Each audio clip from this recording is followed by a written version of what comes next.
Okay, so let's start with a kind of wild idea.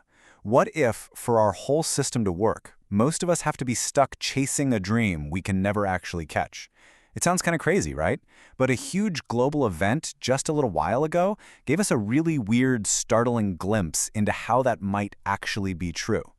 And this quote right here from Joshua Brown it hits the nail on the head. Widespread prosperity is incompatible with the American dream. If everyone's a winner, the whole thing fails. I mean, wow. Think about that for a second. He's basically saying our system isn't just about competition. It might actually need a whole lot of us to not win just so the game can keep going. So let's get into it. Section 1, a crack in the system. And this subtitle, the accidental experiment. What was that? Well, it was the pandemic stimulus checks. And it turns out they weren't just a bit of financial help. Nope, they accidentally peeled back a layer and showed us a hidden, fundamental rule about how our economy is wired. Because for this one brief, kind of surreal moment, millions of people suddenly had the financial freedom to choose, to actually make a choice about their own path. Think about it.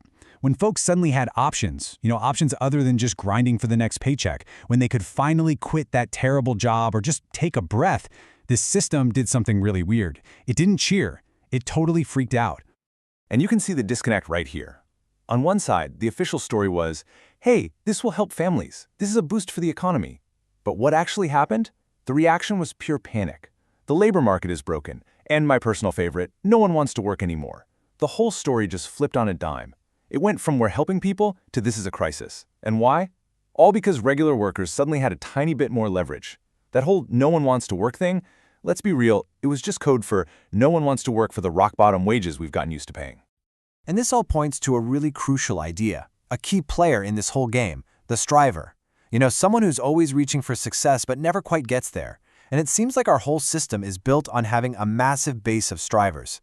It needs a huge number of us to be constantly chasing that carrot on a stick, that constant hustle, that feeling that you have to take whatever job you can get. That's the fuel. That's what keeps the entire machine humming along. Okay, moving on. The universal pyramid. Because the thing is, this pyramid shape, it's not just about the economy. Not at all. Once you start looking for this pattern, you start to see it, well, pretty much everywhere. So you have to ask, right? Is this whole winners and losers dynamic, where you need a whole lot of people at the bottom to support the few at the top, is that just an economic thing? The answer is absolutely not. It's everywhere. I mean, just look at this. It's what we could call the success funnel. Take startups. Less than 10% actually make it. The system needs a constant stream of failures to fuel the venture capital world. Or pro sports. Less than 1% make it to the big leagues. But the whole industry relies on millions of kids dreaming of being the next superstar. And academia? Oh yeah.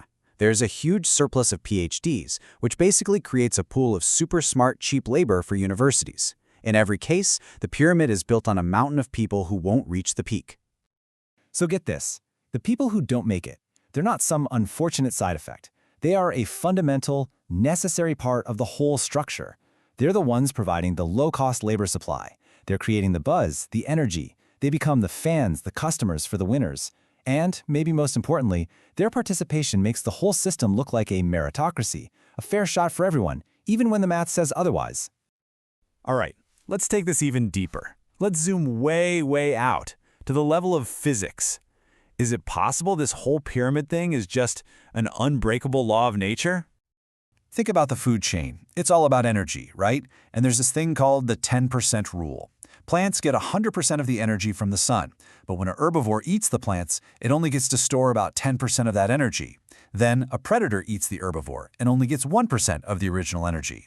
By the time you get to the top, the apex predator, they're only getting a tiny fraction, like 0.1% of that original solar energy.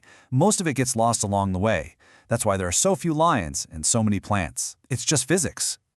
And this whole process is governed by one of the most fundamental laws in the entire universe, entropy.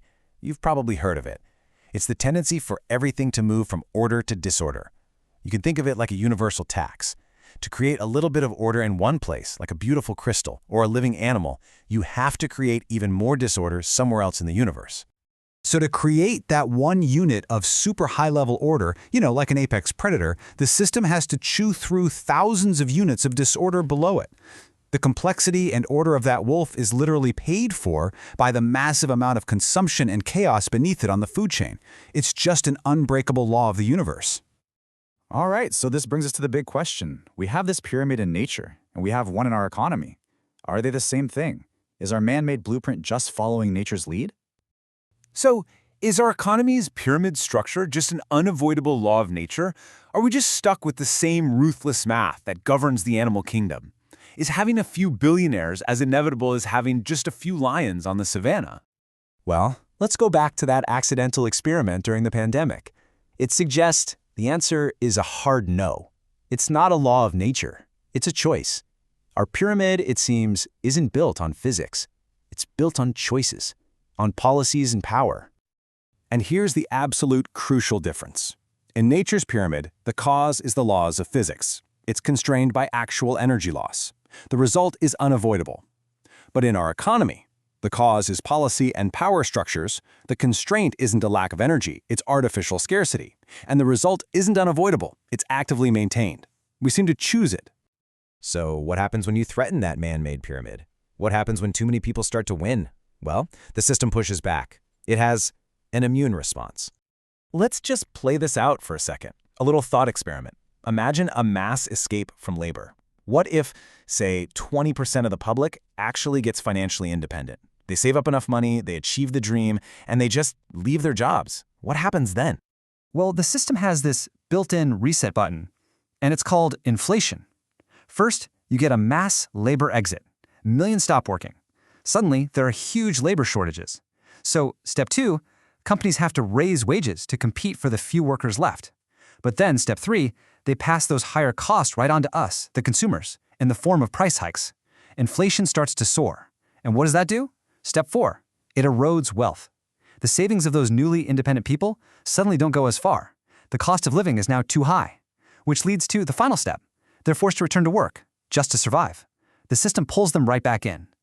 And this leads to a pretty uncomfortable conclusion, doesn't it? Widespread prosperity is treated as a system failure, not a system success. It's seen as a bug, not a feature. The system seems designed to correct for too many people doing well at the bottom, because it needs that imbalance to function. So at the end of the day, that whole pandemic experiment, it was like pulling back the curtain for just a moment. It showed us that the economic pyramid we're all living in isn't some law of nature. It's a structure, one that we are actively choosing to maintain. And that leaves us with a really big final question to chew on. If our economic hierarchy is a choice and not a law of nature, are we choosing the right one?